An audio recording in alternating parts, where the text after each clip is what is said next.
Hello friends, once again welcome to uncle the गणित। दोस्तों, इससे पहले हमने देखा कि प्रेजेंट इंडेफिनिट टेंस या टेंस के कितने प्रकार होते हैं।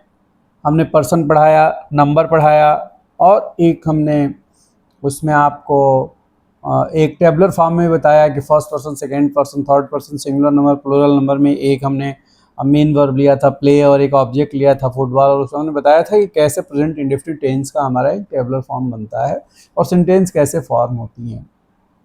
बेसिकली सिंपल प्रेजेंट टेंस या प्रेजेंट इंडेफिनिट टेंस की जब हम बात करते हैं तो इसमें कुछ चीज़ें बहुत ज़रूरी होती हैं और जब आगे हम पढ़ेंगे तो हम ये देखेंगे कि उसका यूज़ कैसे होता है। तो बेसिकली अगर हम ये देखें कि सिंपल प्रेजेंट टेंस का यूज़ क्या है और किन किन वर्ड्स के साथ आदमी कंफ्यूज तो होता है, बट ऐसा है नहीं, वो सारी चीज़ें हमारी ग्रामर के हिसाब से सही हैं लेकिन वो देखने में लगती हैं कि गलत हैं। जैसे रूल नंबर 1 की अगर हम बात करें तो ये कहाँ यूज होता है। सबसे पहले सिंपल प्रेजेंट टेंस का यूज होता है हमारा कि किसी भी हैबिट या रेगुलर या रिपीटेड एक्शन के लिए। किस चीज के लिए? किसी हैबिट, रिपीटेड और कोई रेगुलर एक्शन अगर है,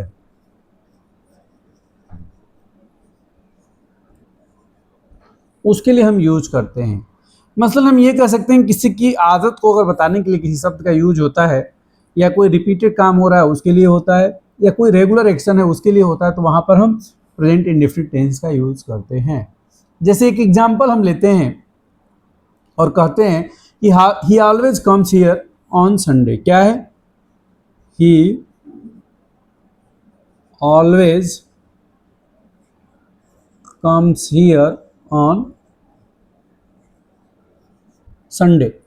इस सेंटेंस से हमें एक आदत का बोध होता है, हमें पता चलता है कि उसकी आदत है कि वो हमेशा संडे को यहां आता है।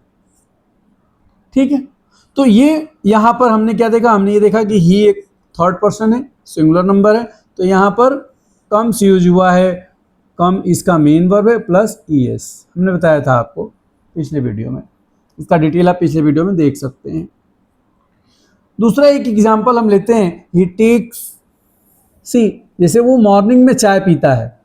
ठीक है, तो हम क्या लिखेंगे? ही टेक्स टी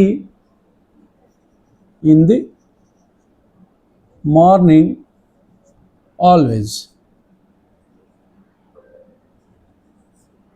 वो हमेशा सवेरे चाय पीता है, तो ये उसकी एक आदत बताता है।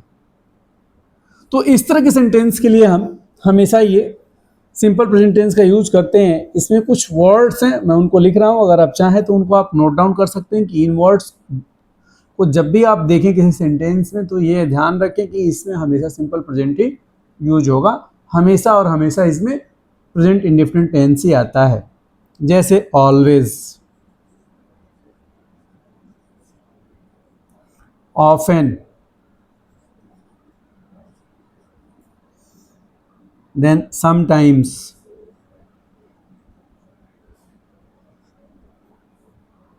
then generally, सामान्यतः कहते हैं हम ना। सामान्यतः का मतलब क्या है? ये चीजें रिपीट होती हैं। Usually,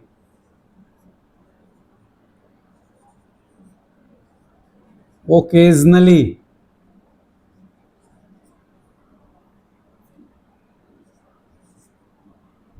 then rarely, seldom, never, hardly, scarcely,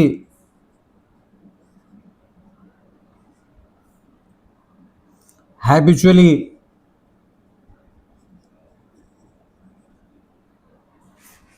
daily, every day।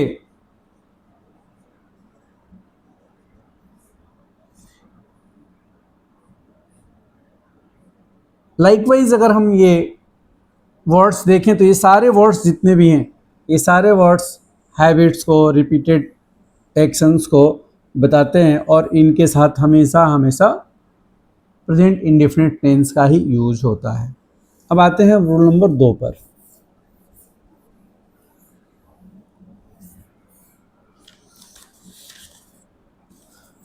Rule number 2 कहता है कि इस टेंस का प्रयोग हमेशा यूनिवर्सल ट्रूथ को बताने के लिए यूज किया जाता है। किस लिए होता है?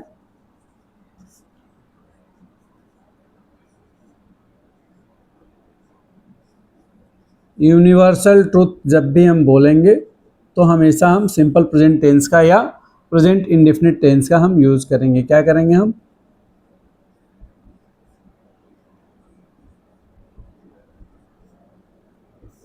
प्रेजेंट इंडेफिनिट टेंस का हम यूज करते हैं। Like sun rises in the east, हम कहते हैं ना द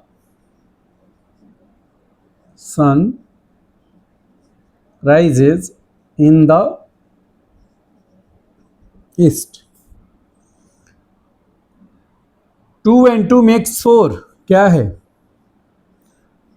2 and 2 makes 4, ये क्या है? ये यूनिवर्सल ट्रूथ है। समझ में आ रही बात? तो इस तरह की यूनिवर्सल ट्रूथ को हमें बताने के लिए हमेशा प्रेजेंट इंडेफिनिट टेंस का यूज किया जाता है। नेक्स्ट, रूल 3 कहता है कि जब भी किसी के अधिकार का एक्सप्रेशन हो, तीसरा नंबर क्या है? To express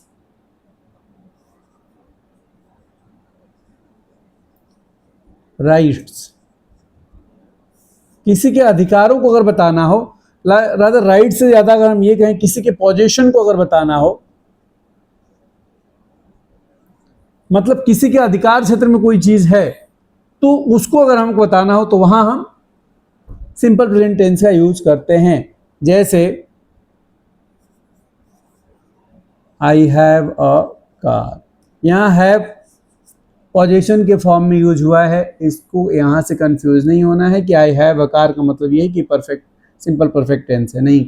I have a car it is present indefinite tense only, ये ध्यान रखिएगा। यही चीजें जा करके और जब कंपटीशन में आता है तो बच्चे कंफ्यूज होते हैं और उसको कहते हैं कि नहीं नहीं अरे ये तो गलत है, ये तो ये टेंस हो ही नहीं सकता है। नहीं, आई हैव अ कार, मैंने स्पेशली इसलिए इस एग्जाम्पल को लिया है कि यहाँ आपको ये कंफ्यूजन नहीं होना चाहिए कि I have a car, he has a pen का मतलब क्या है कि वो एक सिंपल प्रेजेंट टेंस ही है, वो सिंपल परफेक्ट नहीं है। ठीक है। लाइक अगर कोई ये कहता है आई ओन अ बिग बिल्डिंग, तो यहां इसके पोजीशन को रखने का एक एक्सप्रेशन है, इसलिए यहां पर ये सिंपल प्रेजेंट टेंस यूज हुआ है, प्रेजेंट इंडेफिनिट टेंस यूज हुआ है। अब आते हैं हम रूल नंबर 4 पर। रूल नंबर 4 कहता है कि जब किसी की मेंटल एक्टिविटी को बताना होता है, किसी की मानसिक क्रिया को बताना होता है, रूल नंबर 4 क्या कहता है? किसी के मानसिक क्रिया को, इमोशन को या फीलिंग को, मेंटल एक्टिविटी, इमोशन और फीलिंग्स,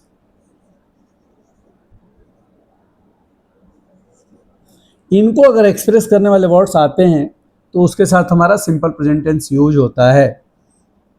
जैसे हम एग्जाम्पल लेते हैं और कहते हैं कि वी बिलीव इन गॉड, क्या? वी बिलीव इन गॉड, ये प्रीपोजिशन ध्यान रखिएगा। ठीक है, जब हम प्रीपोजिशन पढ़ाएंगे तो वहाँ हम इनका यूज बताएंगे, वहाँ हम इसको एक्सप्लेन करेंगे, बट ये ध्यान रखिएगा। We believe in God, I think she is always wrong, ये मेरी सोच है कि वो हमेशा गलत रहती है। आई think she is always what? Wrong. Now अगर हम देखें तो यहाँ बिलीव, आस्था से जुड़ा हुआ एक अपना फीलिंग है। यहाँ क्या करता है कि she is always wrong, I think, ये मेंटल एक्टिविटी को बताता है। वैसे हम किसी की फीलिंग को बात कर सकते हैं, जैसे हम ये कहें that I consider that he is a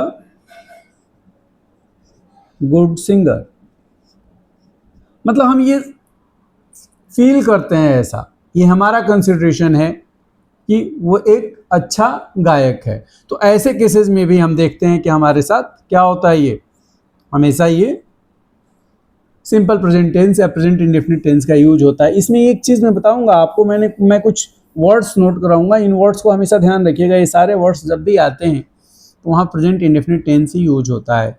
for example, in words को नोट करिए। नोटिस, रिकॉग्नाइज,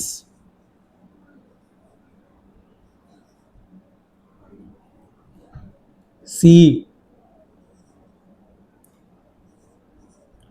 सी का मतलब यहां पर आप क्या समझ रहे हैं? यहां देखने से नहीं है, यहां सी का मतलब है आई सी, मतलब ओ मुझे ऐसा लगा, मैंने ऐसा समझा, ठीक है। So see, then hear, appear, smell, look, seem, want, wish,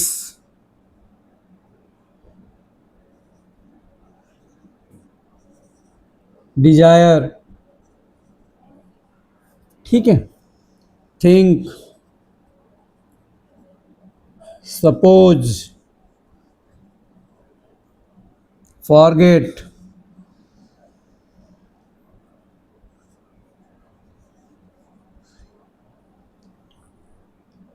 agree. ऐसे बहुत सारे वर्ड्स हैं जिनको हम लिख सकते हैं। इमेजिन,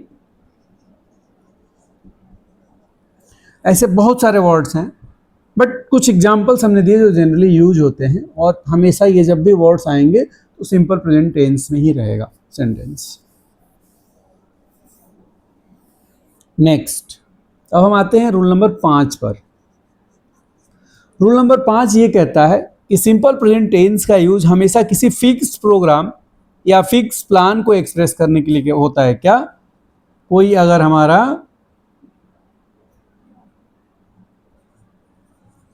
फिक्स्ड, चलिए दूसरा एग्जांपल है, the prime minister comes here tomorrow. मान लीजिए हमने कहा द प्राइम मिनिस्टर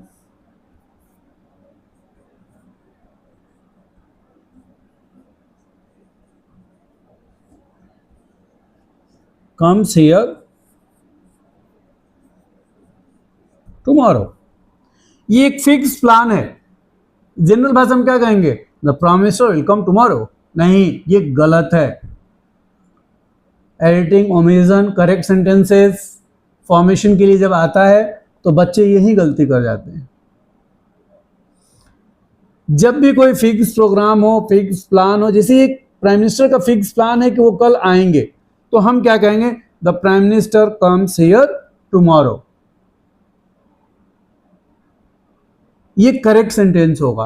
कभी भी फिक्स प्रोग्राम या फिक्स प्लान को बताने के लिए हमेशा सिंपल प्रेजेंट टेंस या प्रेजेंट इंडेफिनिट टेंस का यूज होता है।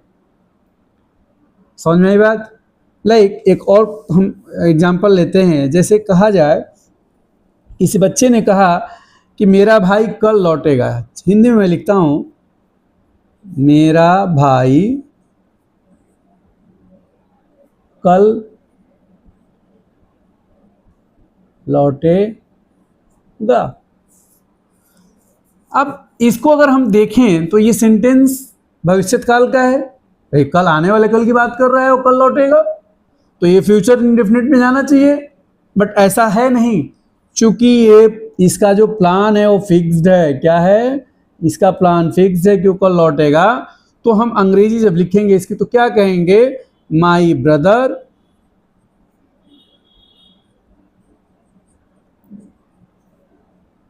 Returns tomorrow. My brother returns tomorrow. Returns S लगेगा क्योंकि my brother is a third person singular number, तो हमारा एस जुड़ा रिटर्न में, लौटने में। My brother returns tomorrow. तो ये सबसे ज्यादा ध्यान देने वाली चीज है कि जब भी कोई फिक्स प्रोग्राम होगा, फिक्स प्लान होगा, तो उस केस में हम हमेशा सिंपल प्रेजेंट टेंस का यूज करेंगे। चलिए एक एग्जांपल और लेता हूं, मैं हिंदी में ही लेता हूं, उसको अंग्रेजी बताता हूं, फिर कैसे ट्रांसलेट करेंगे और उससे और भी ज्यादा क्लियरिटी आएगी आपको। ठीक है, सी मान लीजिए हम ये कहते हैं कि राम अगले सोमवार को दिल्ली के लिए प्रस्थान करेगा। क्या करेगा? प्रस्थान करेगा। मान लीजिए हमने लिखा राम अगले सोमवार को दिल्ली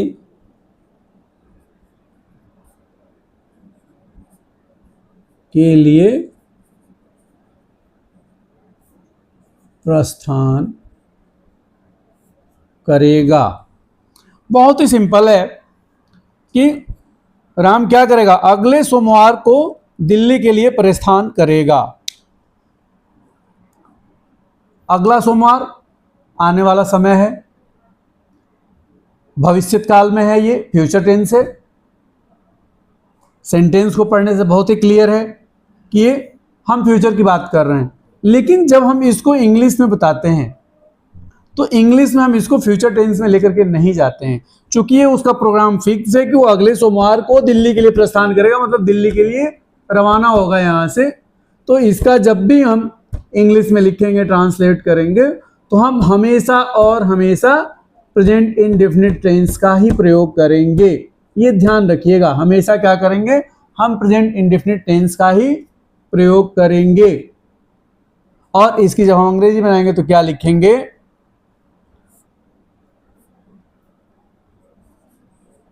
राम क्या करेगा? प्रस्थान करेगा, मतलब लीव्स, छोड़ना। लीव मतलब छोड़ना। एस इसलिए जुड़ा क्योंकि राम हमारा सिंगुलर नंबर थर्ड पर्सन है। राम लीव्स कहां के लिए? फॉर के लिए, for Delhi, for Delhi. Next कब जाएगा वो? Next Monday. Ram leaves for Delhi next Monday. Ram Delhi के लिए अगले सोमवार को प्रस्थान करेगा। तो हमको इससे कंफ्यूज नहीं होना है कि अगर नेक्स्ट मंडे की बात कर रहा है तो ये फ्यूचर टेंस है और इसलिए यहां पर तो ये गलत है। नहीं, ये सेंटेंस सही है। अगर आपने लिखा Ram will leave for Delhi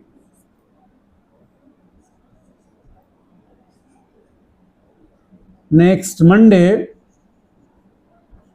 तो ये सेंटेंस गलत है। सही सेंटेंस क्या होगा?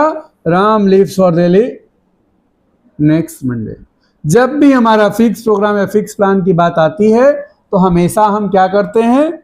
हमेशा हम सिंपल प्रेजेंट टेंस की ही बात करते हैं। समझ में आई बात? चलिए, रूल नंबर 6 जो है बहुत ही अच्छा है, लेकिन इसको अभी नहीं पढ़ाऊंगा मैं। वो कंडीशनल सेंटेंस के लिए होता है, और कंडीशनल सेंटेंस जब तक आप सारे tense present indefinite, present continuous, present perfect और परफेक्ट कॉन्टिन्यूअस आप नहीं पढ़ लेंगे, तब तक हम कंडीशनल सेंटेंस को पढ़ा नहीं पाएंगे, क्योंकि उसके लिए प्रेजेंट परफेक्ट कॉन्टिन्यूअस टेंस का जानना बहुत ज़रूरी है। तभी आप जाकर के कंडीशनल सेंटेंस को पढ़ पाएंगे। ये चीज़ ध्यान रखिएगा कि हमें इस चीज़ को पढ़ना है कि सिंपल प्रेजेंट टेंस हमेशा किसी भी कंडीशनल सेंटेंस के साथ लगता है। कभी भी कोई कंडीशनल सेंटेंस अगर होता है, कंडीशनल सेंटेंस अगर आता है तो उसमें हमको सिंपल प्रेजेंट टेंस की ज़रूरत पड़ती है और वही यूज होता है, सिंपल प्रेजेंट टेंस ही यूज होता है। लेकिन कंडीशनल सेंटेंस को हम जब प्रेजेंट परफेक्ट कॉन्टिन्यूअस पढ़ा लेंगे तब हम आपको पढ़ाएंगे, इसके लिए वरीड होने की ज़रूरत नहीं है, मैं इसको डेफिनेटली आपको पढ़ाऊँगा। नाउ हमने जब आपको पढ़ाया था तो सेंटेंस के टाइप्स पढ़ाए थे और वहाँ हमने कहा था कि एसर्टिव सेंटेंस जो होता है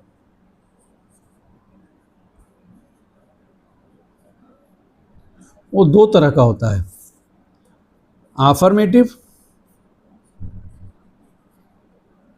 एंड नेगेटिव। तो अभी तक हमने जो पढ़ा वो केवल अफर्मेटिव के बारे में पढ़ा, नेगेटिव सेंटेंस के बारे में नहीं पढ़ा। तो अब हम अगला पढ़ेंगे कि सिंपल प्रेजेंट टेंस में हम नेगेटिव सेंटेंस को कैसे लिखते हैं, क्या उसका फॉर्मेशन होता है। हम उस दिन एक टेबल बनाए और हमने कहा कि सिंपली हमने कहा I play football,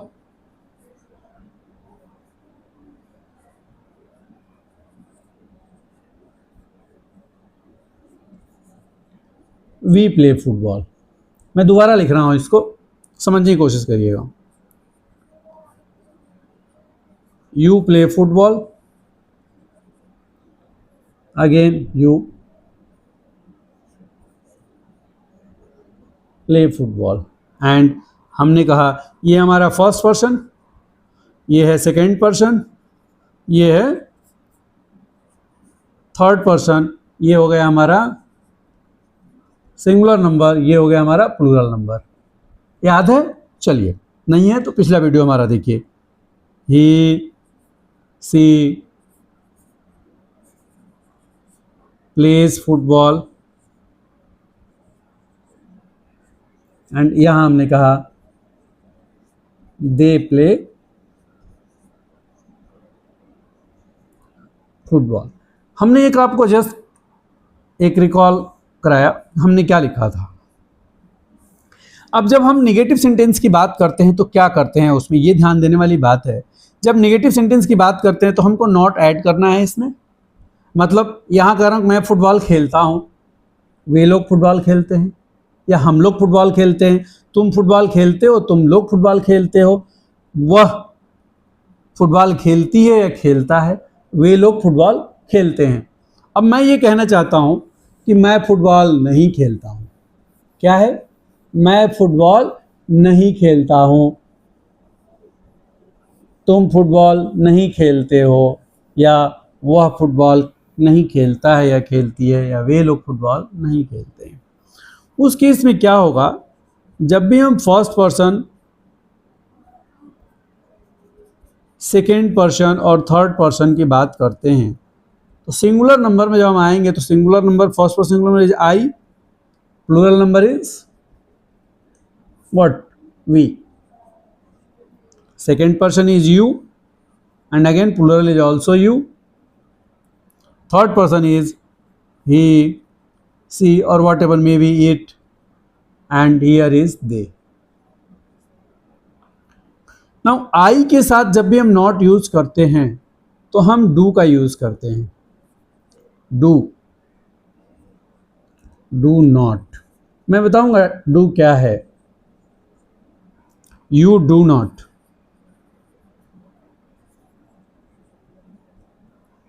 he see it, इसी डू में ई आई एस जुड़ता है तो हम जब लास्ट में ओ होता है तो ई एस जोड़ते हैं। वो भी मैं एक दिन बताऊंगा कि कहाँ एस जुड़ेगा कहाँ ई एस जुड़ेगा, उसका भी तरीका है और 99% केसेस में वो तरीका ही कारगर रहता है। बाकी जहाँ रटने वाली चीज़ें होती हैं वो भी मैं बताऊंगा। कुछ वर्ब्स होते हैं जहाँ फिक्स है कि यही लगेगा, बट 99% केसेस में आपको जो मैं रूल बताऊंगा उससे एस आई एस जुड़ता है। ही सी इट के साथ again does not and they do not. क्या होता है, मैं उस दिन पढ़ाया था तो आपको पढ़ाया था वर्ब और उसमें बताया था ट्रांजिटिव और इंट्रांजिटिव क्या होता है, इंट्रांजिटिव कितने तरह के होते हैं तो उसमें मेन वर्ब और ऑक्सिलरी बताया था। तो ऑक्सिलरी वर्ब की जब हम बात करते हैं तो प्रेजेंट इंडेफिनिट टेंस से मैं यहाँ लिखता हूँ, ऑक्सिलरी वर्ब जो होता है वो दो होते हैं। कौन कौन से? Do and does. Actually do में ही जब ईएस जोड़ते हैं तो डज बनता है, और डज केवल और केवल थर्ड पर्सन के साथ यूज होता है, थर्ड पर्सन सिंगुलर नंबर के साथ यूज होता है, बाकी सब जगह डू यूज होता है। और यही चीज़ जब हम इंटरोगेटिव सेंटेंस बनाएंगे तो वहाँ भी आएगा। और इसमें हमेशा जब नेगेटिव सेंटेंस बनता है तो I do not play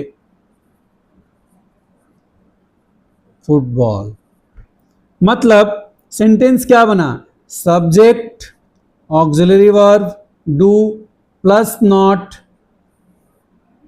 plus main verb plus football. Same way यहाँ भी हम जोड़ देंगे main verb and object, main verb and object, main verb and object. यहाँ आता है हमारा does not, main verb and object, main verb and object. तो अगर हम इस सेंटेंस की फॉर्मेशन को देखें, नेगेटिव सेंटेंस की फॉर्मेशन को सिंपल प्रेजेंट में, तो अफर्मेटिव में क्या था, अफर्मेटिव में था subject plus verb in bracket S और ES according to subject, person and number, and plus object. यहां जब ये मेन वर्ब ही है, चलिए हम इसको मेन वर्ब लिख देते हैं ताकि ये कंफ्यूजन दूर हो, मेन वर्ब। अब आते हैं हम, ये हमारा अफर्मेटिव के लिए हुआ। जब हम नेगेटिव की बात करते हैं तो क्या आता है, देखिए थोड़ा और ऊपर लिखें, मिटा के लिखता हूं। जब हम नेगेटिव सेंटेंस की बात करते हैं तो हम लिखते हैं subject plus do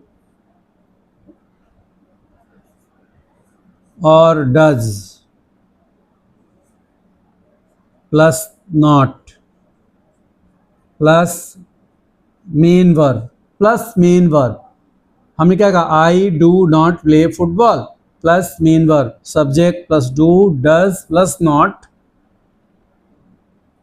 plus main verb and plus object. मतलब अफर्मेटिव और नेगेटिव सेंटेंस, अगर अफर्मेटिव को नेगेटिव में चेंज करना है तो हमको सब्जेक्ट के हिसाब से डू नॉट या डज नॉट ऐड करना पड़ेगा। डू कहाँ यूज होगा, फर्स्ट पर्सन, डू कहाँ यूज होगा, फर्स्ट पर्सन सेकेंड पर्सन, दोनों नंबर में, सिंगुलर प्लूरल दोनों में डू यूज होगा। और डज नॉट कहाँ यूज होगा, केवल और केवल थर्ड पर्सन सिंगुलर नंबर, वहां पर हमारा डज नॉट यूज होगा। ठीक है, आगे चलें, चलिए अब हम पढ़ते हैं नेक्स्ट हमारा जो सेंटेंस का टाइप होगा इसमें, वो है इंटरोगेटिव सेंटेंस। क्या है हमारा, इंटरोगेटिव सेंटेंस।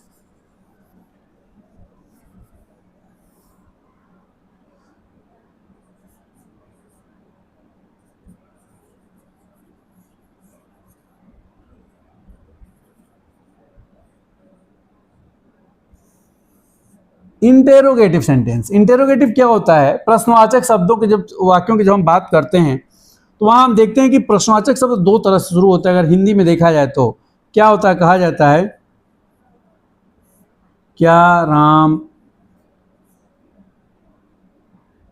हम फुटबॉल की ही बात करते हैं, एक ही हम वर्ब लेकर के चलते हैं, फिलहाल फुटबॉल खेलता है।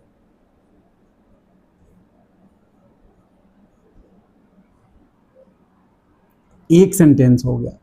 दूसरा सेंटेंस कहता है राम क्या खेलता है।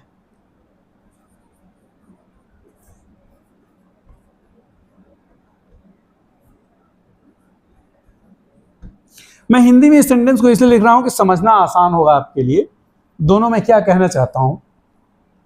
तो हमेशा इंटरोगेटिव सेंटेंस दो तरह का होता है, एक वो होता है जो क्या से शुरू होता है, और एक वो होता है जिसमें हमेशा जो प्रश्नवाचक शब्द होते हैं, क्या, कब, कहां, क्यों, कैसे, वो सारा का सारा शब्द वाक्य के बीच में आता है। जनरली उसको समझाने वाले लोग कहते हैं कि ये जो सेंटेंस होता है इसका उत्तर येस और नो में होता है, और इसका उत्तर सब्जेक्टिव होता है। इसका उत्तर आप येस और नो में हाँ या ना में दे सकते हैं। हाँ, राम फुटबॉल खेलता है, नहीं, राम फुटबॉल नहीं खेलता है। तो इसका उत्तर जो होगा वो येस और नो में होगा। एक पहचानने का तरीका है। अगर इंग्लिश में भी देखें कि वैसे सेंटेंसेस जिनका आंसर हम येस और नो में दे सकते हैं, और एक वैसे सेंटेंसेस जिनका हमेशा उसमें जो वर्ड्स होंगे क्वेश्चन करने वाले वो हमेशा WH से स्टार्ट होंगे। किससे होंगे? WH से स्टार्ट होंगे। अगर हिंदी में बात करें तो क्या पहले आएगा, और प्रश्नवाचक शब्द जो होगा वो वाक्यों के बीच में आएगा। इंग्लिश की अगर हम बात करते हैं तो इंग्लिश का फॉर्मेशन थोड़ा डिफरेंट होता है। क्या होता है मैं वो बताता हूँ आपको। हम इसी सेंटेंस को अंग्रेजी में अनुवाद करने की कोशिश करते हैं और समझने की कोशिश करते हैं कि क्या होता है ये। हमने कहा क्या राम फुटबॉल खेलता है, तो राम का हमने क्या देखा, ऑक्सिलरी क्या यूज होगा, डू होगा या डज होगा। राम हमारा क्या है, क्या है, third person singular number. Ram एक नेमिंग वर्ड है, नाम है, तो उसको हम किसने रखते हैं, थर्ड पर्सन सिंगुलर नंबर। तो third person singular number Ram के साथ हमारा ऑक्सिलरी क्या यूज होता है, डज यूज होता है। क्या होता है, डज। जैसे हम एक सिंपल सेंटेंस लिखते हैं अफर्मेटिव, तो हम लिखते हैं सॉरी निगेटिव, तो हम लिखेंगे Ram does not play football, हम यही कहेंगे ना। इसका मतलब कि राम के साथ डज का यूज होता है। अगर हम ये कहते हैं कि क्या राम फुटबॉल खेलता है, तो इसको हम कैसे समझेंगे, इसको हम ऐसे लिखेंगे कि राम हमारा मेन सब्जेक्ट हो गया, इसके साथ क्या यूज होता है, डज, तो डज पहले आ जाएगा। Does Ram play football. So ये जो सेंटेंस है हमारा, डज राम प्ले फुटबॉल, इसका मतलब क्या है, क्या राम फुटबॉल खेलता है। इसका आंसर यस और नो में आप दे सकते हैं, यस और नो। तो जब हम अंग्रेजी सेंटेंस की बात करते हैं तो हम ये कहते हैं कि जिस सेंटेंस का आंसर हम यस या नो में दे सकते हैं वो सेंटेंस हमारा एक तरह का होता है इंटरोगेटिव। और दूसरा सेंटेंस क्या होता है, जैसे मान लीजिए हमने कहा कि राम क्या खेलता है, राम क्या खेलता है, तो उसका होगा क्या मतलब व्हाट। अगेन हमारा ऑक्सिलरी आएगा यहाँ पर, डज राम। देखिए अगेन सब्जेक्ट वही है, ऑक्सिलरी वर्ड हमारा ऑक्सिलरी वर्ब आएगा ही आएगा मेन क्वेश्चन वर्ड के साथ। What does Ram play, plays नहीं होगा क्योंकि हमारा डज ऑलरेडी यूज हो रहा है। व्हाट डज राम प्ले, इसका इस क्वेश्चन का आंसर हम येस और नो में नहीं दे सकते हैं, येस और नो में हम नहीं दे सकते हैं। इसका आंसर हमेशा एक सब्जेक्टिव होगा। तो अगर हम अंग्रेजी में इसको पहचानने की कोशिश करें तो हम वो कहते हैं कि ऐसा सेंटेंस जिसका आंसर येस और नो में हो, और वैसा सेंटेंस जिसका आंसर येस और नो में हो, और एक ऐसा सेंटेंस जिसमें हमारे WH वाले वर्ड यूज होते हों। तो दो तरह के इंटरोगेटिव सेंटेंस होते हैं।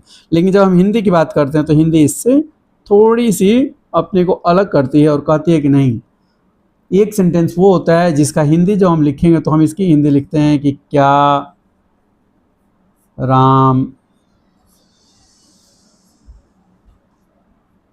फुटबॉल खेलता है। और जब हम इसकी हिंदी लिखते हैं तो हम ये कहते हैं कि राम क्या खेलता है। मतलब अगर हम हिंदी में बात करें तो एक सेंटेंस वो होता है प्रश्नवाचक जो क्या से शुरू होता है, और एक सेंटेंस वो होता है, ये हमेशा क्या से शुरू होगा, और एक सेंटेंस वो होता है जिसके प्रश्नवाचक शब्द हमेशा वाक्य के बीच में आते हैं। तो जब भी इस तरह की बात होगी, इस ऐसे इंटरोगेटिव सेंटेंस की बात होगी जिसका मीनिंग येस और नो में आंसर दे करके निकलता हो, तो हम उस सेंटेंस को बनाने के लिए अगर कॉमन फार्मूला लिखेंगे तो हम कहेंगे कि डू और does plus subject plus main verb plus object, ये हमारा होगा एक फार्मूला। दूसरा फार्मूला होगा अगर कोई ऐसा सेंटेंस है जिसमें हमारा WH वाला वर्ड आता है, या हिंदी में वाक्य के बीच में प्रश्नवाचक शब्द आया है तो उसका हम लिखते हैं सब्जेक्ट, प्लस सब्जेक्ट के नंबर और पर्सन के हिसाब से हम लिखेंगे डू या डज, सॉरी, तब हम कहेंगे कि जो भी हमारा क्वेश्चन वर्ड है, मतलब WH वाले वर्ड प्लस डू और डज प्लस सब्जेक्ट, ये डू या डज का कैसे यूज होगा, सब्जेक्ट के नंबर और पर्सन के हिसाब से, plus main verb and plus object तो इसमें होगा नहीं क्योंकि इसमें क्वेश्चन पूछ रहा है, फिर भी अगर कोई दूसरे वर्ड्स हो तो उसको हम ऑब्जेक्ट के फॉर्म में लिख सकते हैं। ये हमारा कॉमन फॉर्मूला बनता है। एक चीज और आता है इसमें, अगर इंटरोगेटिव के साथ भी निगेटिव हो जाता है तो क्या होता है। मान लीजिए अगर जोड़ दिया जाए इसमें कि इंटरोगेटिव नेगेटिव सेंटेंस होता है तो क्या होता है, तो क्या हम यहां भी डू या डज के साथ नॉट लगाएंगे? बिल्कुल नहीं, यहां हमारा नॉट यूज होगा, यहां पर सब्जेक्ट के बाद नॉट होगा। Does Ram not play football, और यहां पर जब हम आते हैं तो यहां पर भी सब्जेक्ट के बाद ही नॉट यूज होता है। ये ध्यान रखिएगा, जब भी इंटरोगेटिव नेगेटिव सेंटेंस आते हैं तो उसमें नॉट हमेशा सब्जेक्ट के बाद आएगा, डू या डज सब्जेक्ट के पहले आ जाते हैं। अगर हमारा WH वाला सेंटेंस है तो WH वाले वर्ड के बाद डू या डज यूज होगा।